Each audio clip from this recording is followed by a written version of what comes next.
حلو قربان سمارك، دخيل امك وابوك لجابك، اسأل عليك اشي اخبارك، قلبي عندك لا تشغل بالك، اسأل عليك اشي اخبارك، قلبي عندك لا تشغل بالك.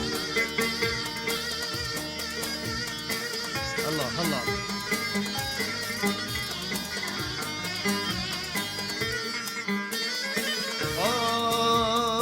بوير اف ام. هذا البرنامج برعاية هيئة الصحة المحلية المدعومة من منظمة دولية إنسانية طبية غير حكومية تعمل في مناطق الإدارة الذاتية شمال وشرق سوريا.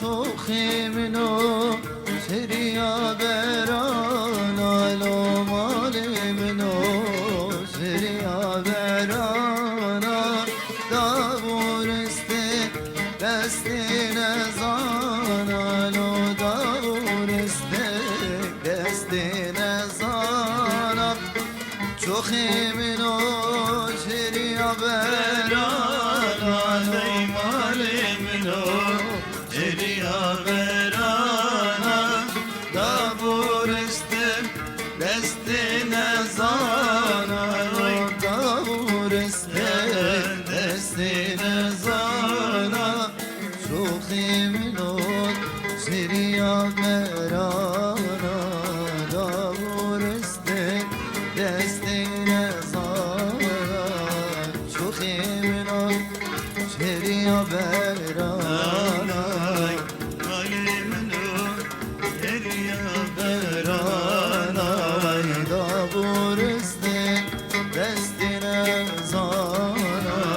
بوير اف ام. هذا البرنامج برعاية هيئة الصحة المحلية المدعومة من منظمة دولية إنسانية طبية غير حكومية تعمل في مناطق الإدارة الذاتية شمال وشرق سوريا. الله بشادي.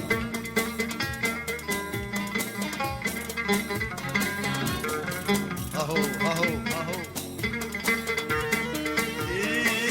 اسمر حلو احلى من الصورة، عينك سوا للناس سحورة، اسمر حلو احلى من الصورة، عينك سوا للناس سحورة، اسأل عليك اشي اخبارك، قلبي عندك لا تشغل بالك، انا اسأل عليك اشي.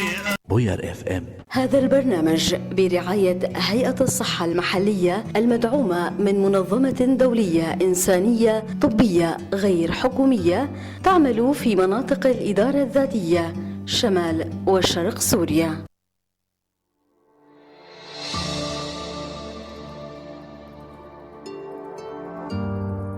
يسعد صباحكم مستمعي ومشاهدي إذاعة بوير اف ام بحلقة جديدة من البرنامج الخاص عن الصحة النفسية والجسدية. معي أنا من وراء المايك شيف حسن عبر الموجة 103.5 من قام شلو وريفها عم تسمعونا، وعبر البث المباشر لصفحة الإذاعة على موقع الفيسبوك بوير عربي بترافقونا مشاهدة. موضوع حلقتنا لليوم رح بتكون طبية، رح نتناول متابعينا الكرام الأمراض الفيروسية المترافقة مع طفح جلدي لدى الأطفال. وللحديث حول هذا الموضوع معي بالاستوديو الدكتور علي حمكو، أخصائي أطفال. يسعد صباحك دكتور. أهلا صباح النور. يا أهلا وسهلا فيك. بداية دكتور ومتابعينا الكرام نستمع سوا للمقدمة التعريفية يلي أعددناها حول موضوع حلقتنا وبنرجع لنبدأ حوارنا. تفضل.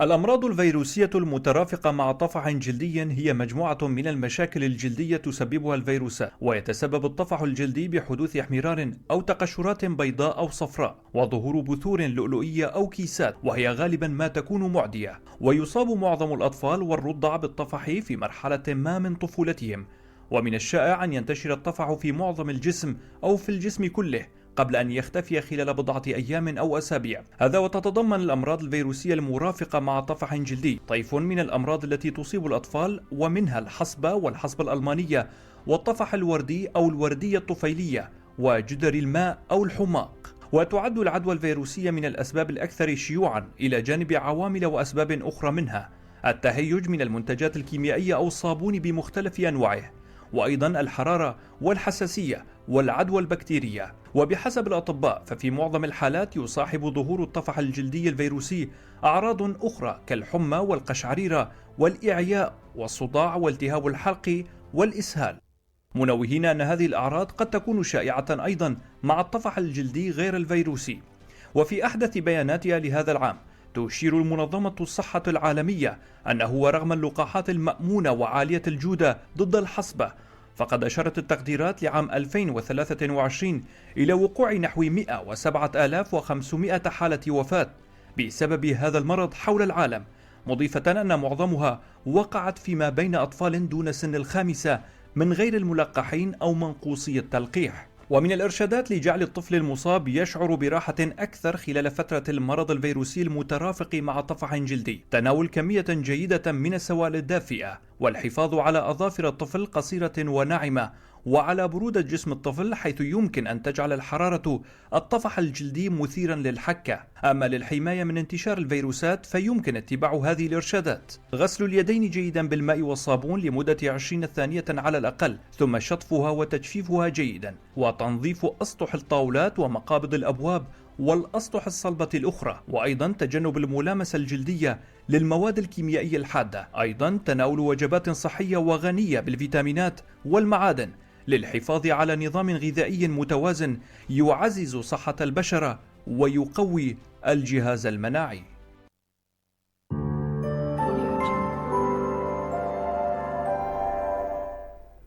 نجد يسعد صباحكم مستمعي ومشاهدي إذاعة بوير FM، وصباحك دكتور علي. صباح النور، أهلا وسهلا.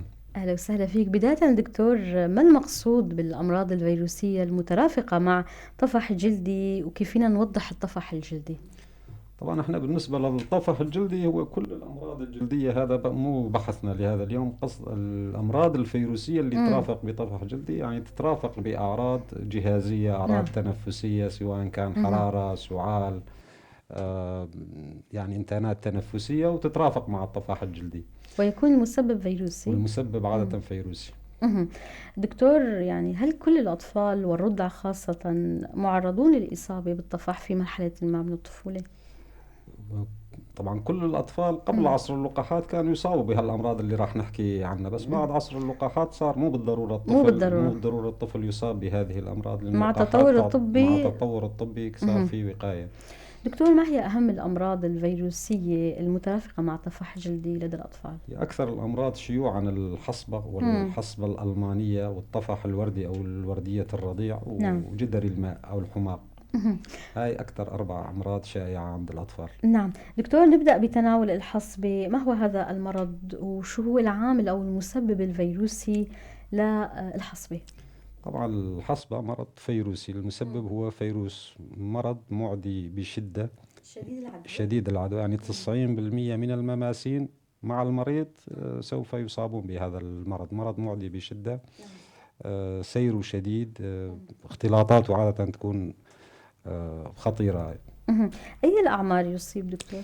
طبعا الحصبة أعمار ذروة الحدوث بين 5 ل10 سنوات، والفصل عادة نهاية الشتاء وبداية الربيع أكثر. نهاية الشتاء وبداية الربيع أكثر الأوقات. الفيروس بيكون أقوى بهالفترة؟ بيكون أقوى، يبدو أنه العام درجة الحرارة لها دور دكتور، خلينا نتناول أعراض الحصبة. ما هي أعراض الحصبة التي تظهر على الطفل المصاب، وكيف تبدأ تلك الأعراض بالظهور في أي جزء؟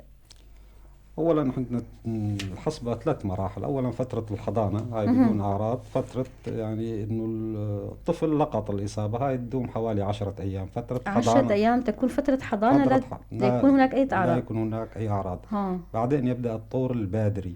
مهم. الطور البادري عادة يدوم بين 3 إلى 5 أيام. هون تكون حالة الطفل شديدة، حمى شديدة توصل أحيانا ل40 أو ل41. تترافق مع سعال، التهاب ملتحمة، يعني الطفل يجينا بدموع يعني عين دامعة وحمراء. هاي أكثر الأعراض. والحالة السمية، الحالة العامة سيئة. إذا كان طفل كبير ويعرف يعبر، يعاني من صداع، قلة الشهية، قمة، دعث، يعني الحالة العامة تكون سيئة للطفل خلال هال 3-5 أيام. هذا الطور البادري عادة يدوم حوالي 3 إلى 5 أيام. نعم.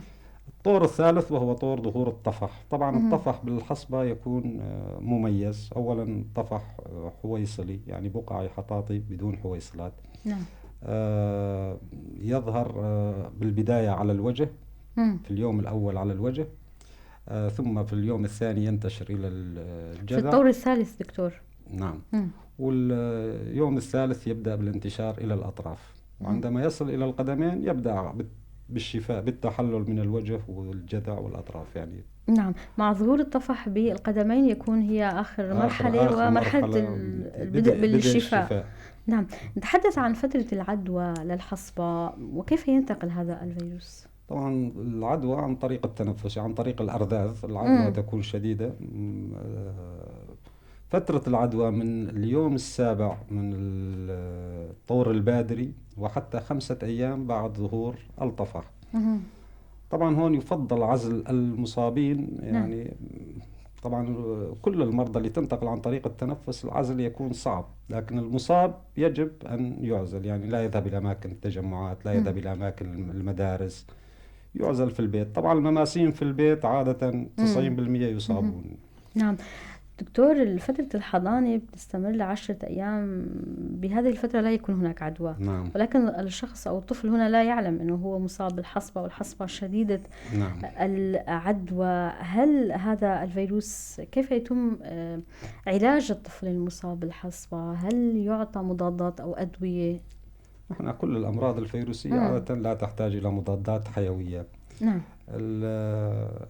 الراحة في السرير، الإكثار من السوائل، تهوية الغرفة تكون جيدة. وحاليا يوصى بالفيتامين آ، له دور كبير بالوقاية. الفيتامين آ حتى عم يعطوه بشكل طبيعي مع اللقاح الفيتامين آ، لأنه له دور وقاية بالحصول الاختلاطات. دكتور، تحدثت عن الاختلاطات، يعني كتير مهم. تناولت أعراض شديدة الخطورة إذا ما تم تداركها، يعني بكمادات مياه باردة فيما يتعلق بالحرارة، الراحة والسوائل والفيتامين اللي أشرت إلها. عدم تدارك الأعراض ممكن يؤدي لمضاعفات وخيمة. بنتناول أيضا الاختلاطات. هي خطورة الحصبة بخطورة الاختلاطات، لأنه المرض محدد لذاته، يعني يشفى بشكل عفوي إذا لم تحصل الاختلاطات. أما حصول الاختلاطات هي المشكلة بالحصبة، وخاصة أن الأدوية ما بتفيد، يعني الأدوية لا تفيد. الاختلاطات أول ذات الرئة بشكل خاص، وهي طبعا بحاجة أنه المريض يدخل المشفى. نعم. التهاب الأذن الوسطى والخانوق، يعني التهاب الحنجرة والرغامة والقصبات. نعم. هاي الاختلاطات التنفسية. نعم. الاختلاطات العينية، يعني التهاب الملتحمة والتهاب القرنية والتهاب الملتحمة القيحي، الجفاف الملتحمة. فهون يوصى أيضا بإعطاء الفيتامين آ. المشكلة بالحصبة بالمضاعفات. والاختلاطات العصبية، أحيانا التهاب سحايا أو التهاب دماغ، اختلاجات. طبعا هاي حالات نتيجة الحرارة ممكن يؤدي للسحايا. الفيروس نفسه ينتقل إلى الدماغ ويسبب التهاب. نعم. دكتور، صحيح بأن معظم الوفيات الناجمة عن الحصبة يكون سببها المضاعفات المترتبة على الإصابة. نعم. الحصبة بحد ذاتها إذا حصلت دون اختلاطات مرض، ليست نعم، طفل يكون حالته شديدة وحالة سيئة والحالة سمية، لكن محدد لذاته، يعني يشفى بشكل عفوي. نعم. أما معظم حالات الوفيات هي نتيجة الاختلاطات. ما دور الإرضاع الوالدي دكتور في الوقاية من الحصبة؟ طبعا هون لازم نشدد كثير على الإرضاع الوالدي وتجنب الإرضاع الاصطناعي. طبعا له فوائد كثيرة، لكن بموضوع الحصبة نعم. الإرضاع الوالدي، الأم إذا كانت مصابة بالحصبة أو ملقحة ضد الحصبة، فهي تحمل أضداد ضد مرض الحصبة. هالأضداد تنتقل عن طريق المشيمة للطفل للجنين. للجنين وتعطيه وقاية من الإصابة بالحصبة لمدة 9 شهور. الحصبة والحصبة الألمانية 9 أشهر خلال الحمل؟ لا، 9 شهور بعد الولادة. بعد الولادة. لذلك الرضيع مهم. نادر ما نشوف حصبة قبل ال9 شهور. لا يوجد في حصبة حال قبل ال9 شهور إذا كان الأم ملقحة كان إرضاع والدي، باللقاح لقاح المضاد. أو مصابة سابقا، تحمل تماما. أضداد تعطيه وقاية لمدة 9 شهور. لذلك نعم. حالات الحصبة قبل ال9 شهور نادرة ونادرة جدا. دكتور، هون إذا السيدة قبل الحمل إذا كانت على علم بأنها أصابت بالحصبة من قبل لا داعي للقاح، ولكن إذا ما كانت أو إذا كانت على دراية بأنها لم تصب من قبل بالحصبة، هنا ما أهمية أن تأخذ اللقاح قبل فترة الزواج حتى؟ هو اللقاح MMR يعني يفضل إعطائه قبل الزواج، خصوصا كترتيب مسبق، يعني كترتيب مسبق لحماية الجنين، خصوصا بالنسبة للحصبة الألمانية يعني. نعم. دكتور، عندنا استطلاع أجروه زملائنا فريق راديو بوير FM مع عدد من الناس حول موضوع حلقتنا. بنتناول الآراء وبنرجع لنكفي حوارنا. تفضلوا. هلا الحصبة مثل ما أعرف هي عدوى تصيب الأطفال يعني بسبب أحد الفيروسات في الجسم، وهي واسعة الانتشار، ومثل ما قلت غالبا ما تصيب الأطفال، وطبعا لها أعراض كثيرة والمعروفة منها. يعني هالأعراض المعروفة كثير هي ارتفاع درجة الحرارة والتهاب العينين، وكمان في طفح جلدي، وهي إنه تطلع على الجسم بقعة كبيرة كثير. يعني الواحد يقدر يشوفها بعينه، مجرد إنه ما يطلع يعرف إنه هذا الشيء هو أحد أعراض الحصبة. أنا برأيي يعني أفضل طريقة للعلاج هي زيارة الطبيب مختص بهالموضوع، اللي هو يقدر يعطي العلاج والدواء المناسب لهالموضوع. الحصبة عدوى فيروسية شديدة بتصيب الجهاز التنفسي وبتنتقل عبر الرذاذ المتطاير من السعال والعطاس. بتصيب الأطفال عادة يلي مو أخذين اللقاح المضاد للحصبة، ويمكن تصيب الكبار كمان. كيف بنعرف إنها حصبة؟ الحمى الشديدة أعراضها السعال، سيلان الأنف، التهاب العين، وبتحمر كمان العين. بيؤدي لظهور طفح جلدي ببلش بالوجه وبينتشر لباقي الجسم، وكمان بيكون في بقع بيضاء داخل الفم.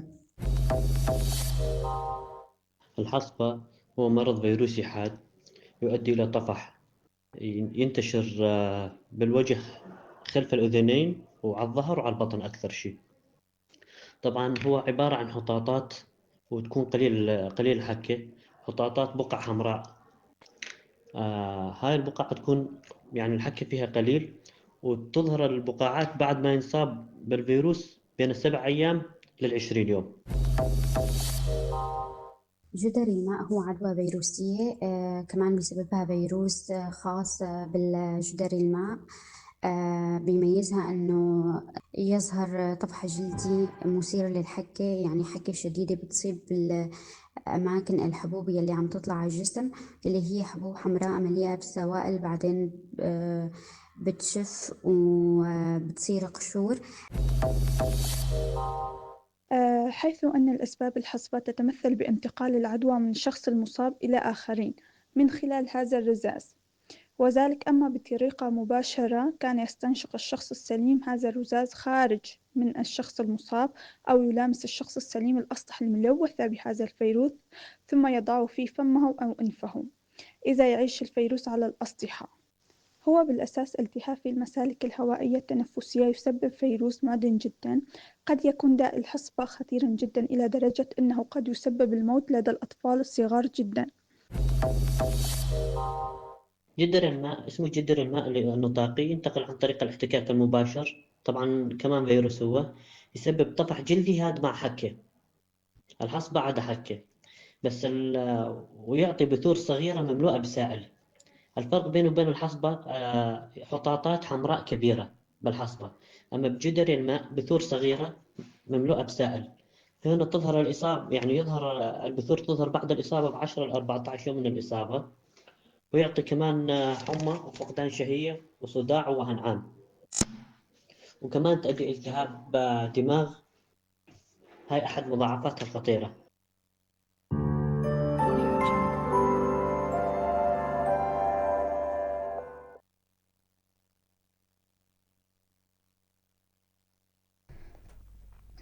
من جديد يسعد صباحكم مستمعي ومشاهدي إذاعة بوير اف ام، وصباحك دكتور. استمعنا لآراء الناس حول موضوع حلقتنا والأمراض الفيروسية اللي تم تناولها. كيف شفت الآراء بداية؟ آراء جيدة كيف شفت معلومات الناس عن الموضوع؟ معلومات الناس حول المرض مقبولة جدا، يعني في بعض المعلومات غير دقيقة بس الأغلبية كانت معلومات جيدة. دكتور، من المعلومات الغير دقيقة يمكن فيما تم تناوله بمسألة الحصبة، أنه يجب زيارة الطبيب وأخذ دواء. الحصبة لا يتم إعطاء أدوية؟ لا يتم إعطاء أدوية، نعم. دكتور، كمان من الأصوات تناولوا مسألة أنه الفيروس الحصبة يعيش على الأسطح والجدران. هل يبقى الفيروس قوي ومسبب للإصابة بعد ما يخرج من الكرذاذ؟ يعني أبدا، هو سهولة أنه ممكن نقضي على مرض الحصبة واستئصال الحصبة أنه لا يصيب غير الإنسان. لا يوجد مستودع حيواني لا يصيب الحيوان، يصيب فقط الإنسان، ونوع مصلي واحد بالنسبة للحصبة، واللقاح فعال. أما على الأسطح لا، غير فعال. هذا هو السؤال، إنه الفعالية فيما يتعلق بالإصابة يختلف. بالجسد الإنسان يكون قابل، ولكن على الأسطح تخف هذه الفعالية.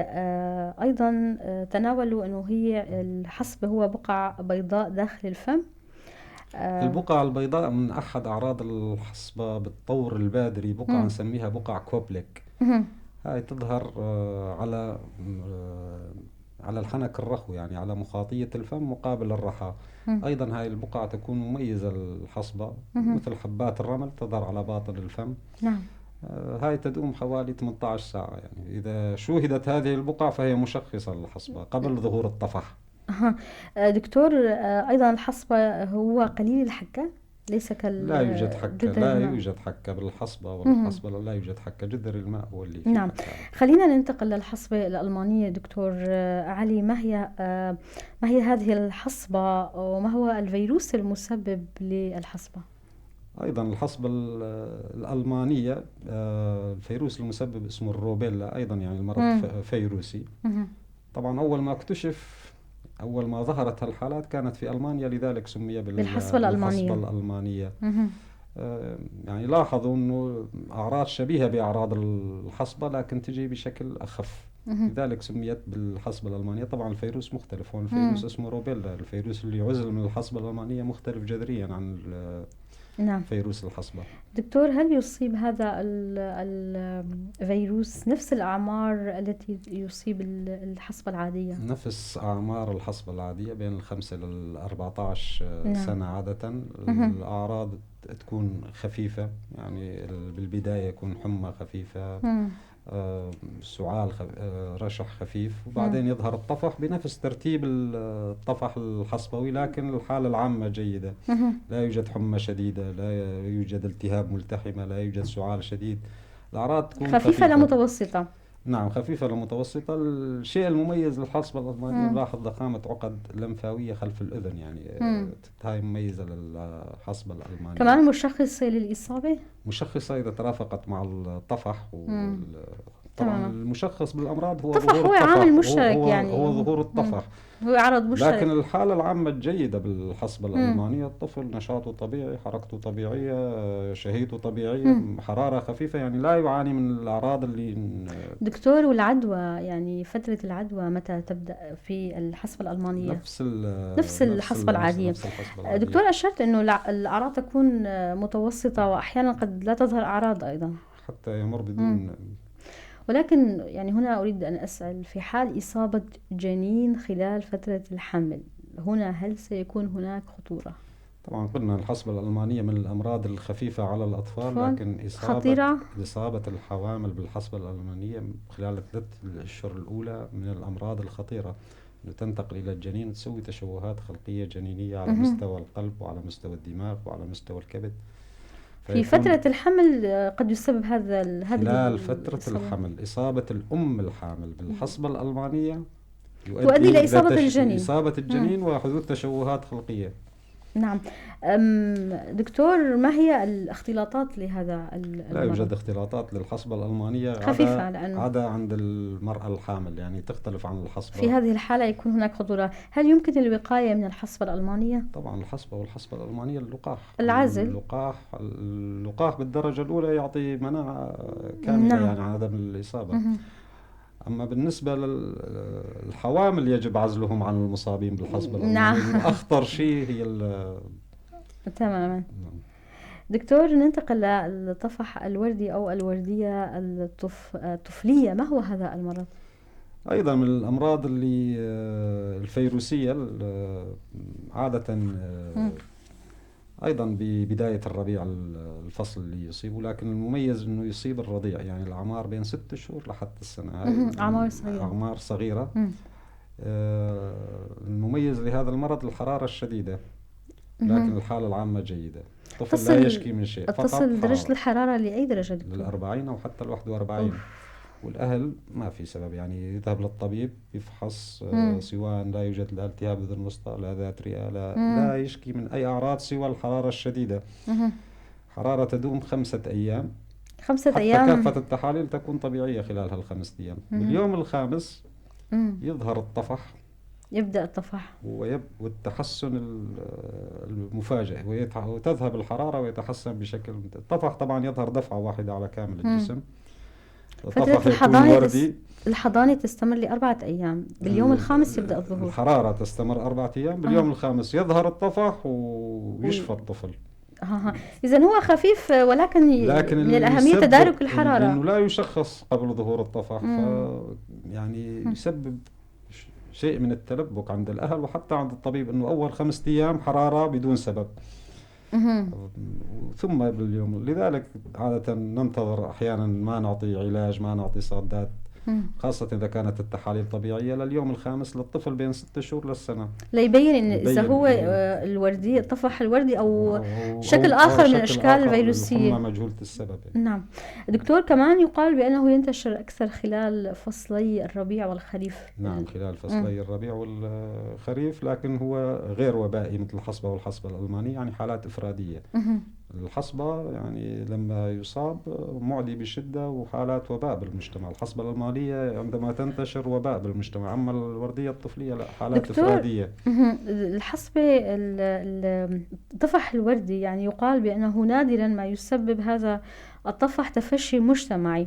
نعم. يقال بأنه لأن قابلية الوردية للعدوى تنتهي بعد انتهاء الحمى ب24 ساعة. هل هذا الأمر صحيح؟ نعم، بعد انتهاء الحمى وظهور الطفح خلاص صرف المرض غير معدي، وبالتالي لا توجد حالات وبائية بهذا المرض. من الأمراض السليمة، يعني مجرد ظهور الطفح الطفل يشفى حتى بدون اختلاطات. لا يوجد اختلاطات. خلينا نتناول الجدري الماء دكتور، أو الحماق. ما هو هذا المرض؟ ما هو الفيروس المسبب لجدري الماء؟ الفيروس المسبب هو فيروسي، نفسه فيروس الحلق البسيط اللي أحيانا نسموه تقبيلة السخونة، الذي يظهر على نفس هذا الفيروس هو المسبب لفيروس جدري الماء أو الحماق. طبعا الأعراض بالبداية تكون تنفسية. نعم. أيضا خفيفة من ناحية الحرارة أو السعال أو السيلان الأنفي. ثم يظهر الطفح بجدري الماء. يكون مميز أنه نشاهد على جسم المريض أعمار مختلفة. يعني نشوف حطاطات، نشوف حويصلات مملوءة بالماء، لذلك اسمه جدري الماء. في حويصلات تكون مملوءة بالماء. ونشاهد قشور أو بثور، يعني فنشوف أعمار مختلفة من الطفح الجلدي على جسم المريض، ويظهر على كامل الجسم. يعني ما في نفس الترتيب بالحصبة على الوجه ثم الجذع ثم الأطراف. هاي أهم المميزات للطفح الجدري الماء، ويكون حاك، لا يوجد حكة لا بالطفح الوردي ولا بالحصبة الألمانية. والحرارة دكتور؟ الحرارة تكون خفيفة عادة بجدري الماء، لكن جدري الماء له اختلاطات. نعم. الأعمار اللي بيستهدفها جدري الماء أكثر شيء بشكل طبعا هو عادة يصيب نفس الأعمار اللي تصيب يعني بين 5 ل10 سنوات، هاي أكثر الأعمار إصابة بجدري الماء. متى يكون ناقل للفيروس جدري الماء؟ جدري الماء بطور ظهور الطفح وبطور الحويصلات المملوءة بالماء. هذا يكون المرض معدي فيها. دكتور، تأثيرات الجدري الماء على الصغار أم الكبار يكون أكبر؟ الجدري الماء على الكبار يكون أشد، لأنه الطفل شوي أخف، يعني أخف يكون عادة. لماذا يعود هذا الأمر؟ ممكن للمناعة أنه عند الطفل بيكون أقوى؟ المناعة ضد جدري الماء تكون أفضل والأعراض تكون أخف عنده. فيما يتعلق بالاختلاطات دكتور لجدري الماء، جدري الماء الاختلاطات أيضا ممكن يسبب ذات رئة والالتهاب المخيخ. التهاب المخيخ يعني عادة بعد شفاء المريض من جدري الماء يأتي الطفل بأعراض رمح بعد 15 يوم تقريبا من الشفاء من جدري الماء، فيكون الفيروس هي أيضا على مراحل جدري الماء. فالالتهاب المخيخ وذات الرئة أكثر، خصوصا التهاب المخيخ.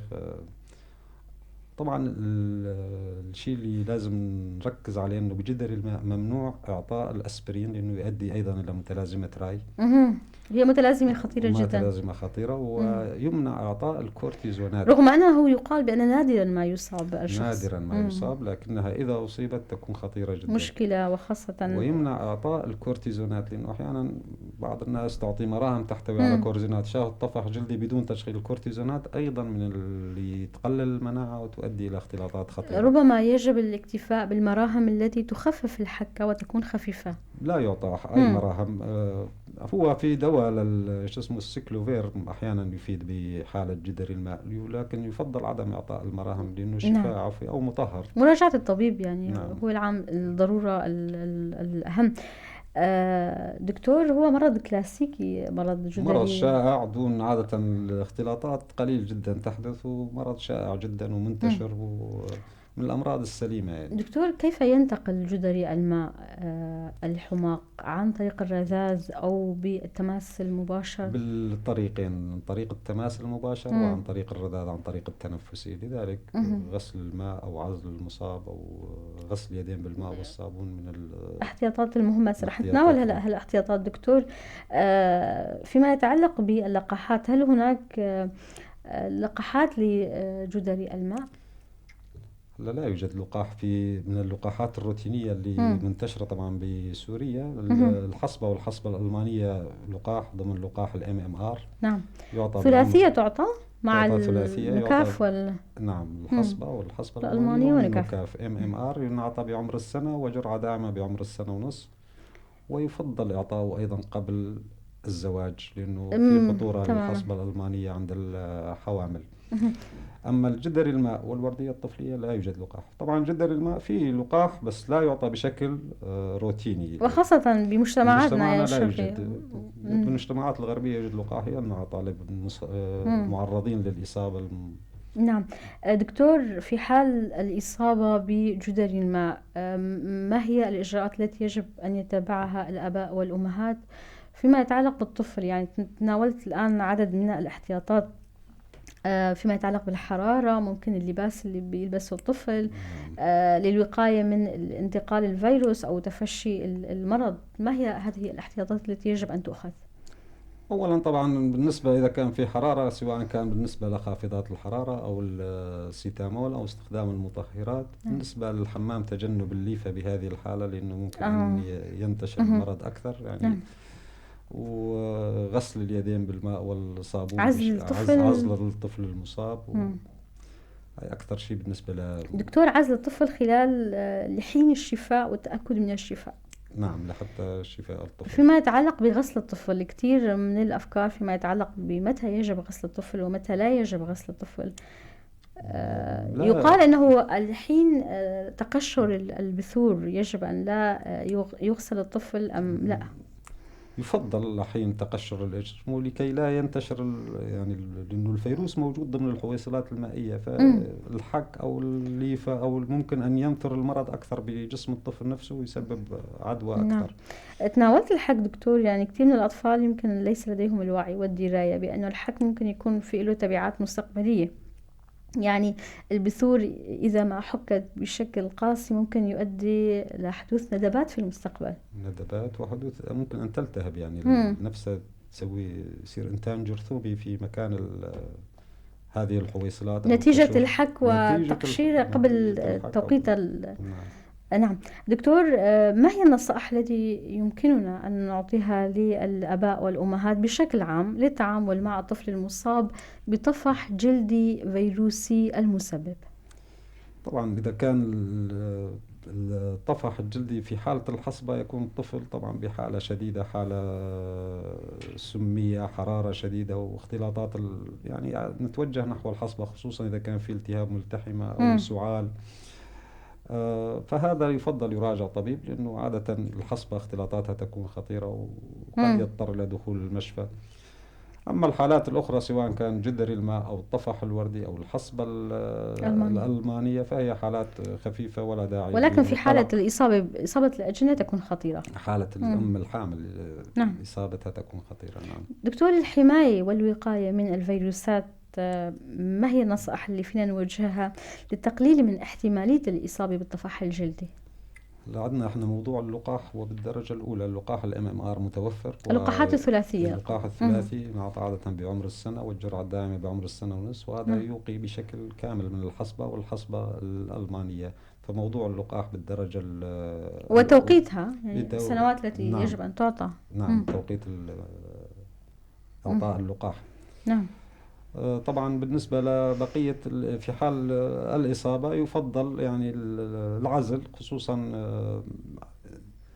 طبعا المماسين يعني احنا باعتبار الانتقال عن طريق التنفس العزل يكون صعب، فعلى الأقل عزل المصاب عن السليمين. يعني سواء إذا كان المريض داخل المشفى يفضل غرفة خاصة للمصاب بهذه الأمراض، وإذا كان في البيت أيضا يفضل عزله عن السليمين.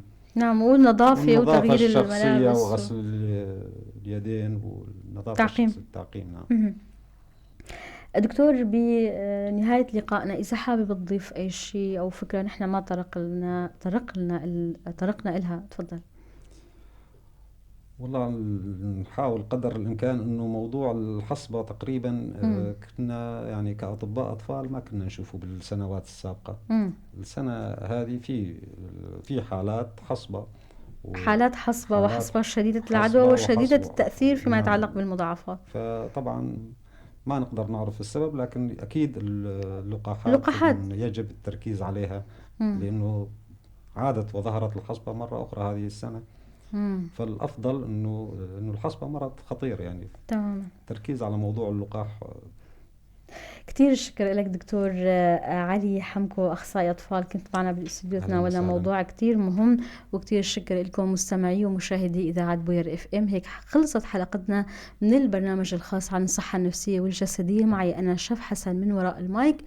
إلى حلقات قادمة، إلى اللقاء. بوير FM. هذا البرنامج برعاية هيئة الصحة المحلية المدعومة من منظمة دولية إنسانية طبية غير حكومية تعمل في مناطق الإدارة الذاتية شمال وشرق سوريا.